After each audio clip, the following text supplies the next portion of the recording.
Kadını seni sevip aşk şarabın içti bu yürek. Dine seni seye seye öz yerinden göçtü bu yürek. Ananaydı senin özüne hem kıyıdan geçti bu yürek. Bu düğünün yar hakikat bu ömürde girdi mi? Sen gerek bana sen gerek.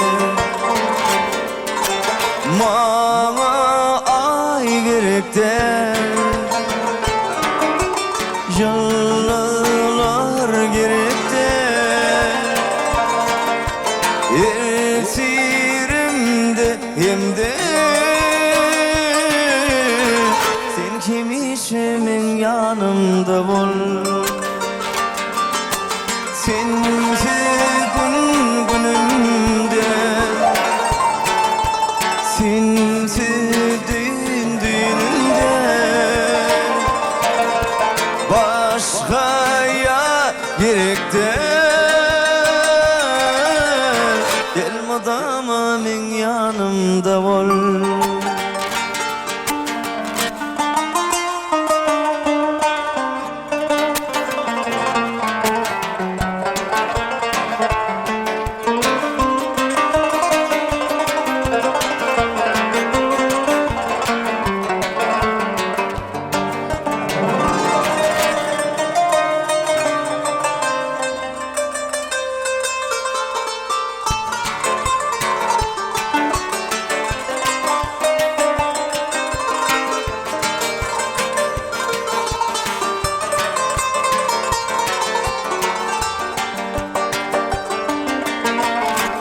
Sen diye divana, sensizlikte gör halim kara. Bana desin gözümden, yüzlerimden aşk deyin joğa. Hiç kimde yok gül yüzünü, gözlerimi yürek dur sonra.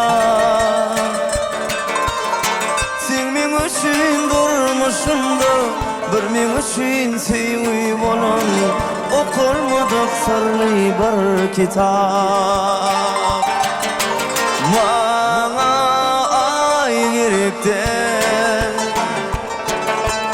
yıllar gerek de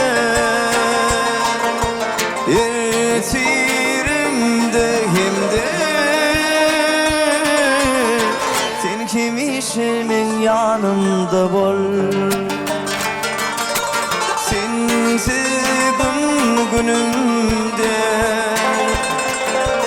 sensiz düğünümde başkaya gerek de gel madamın yanımda ol.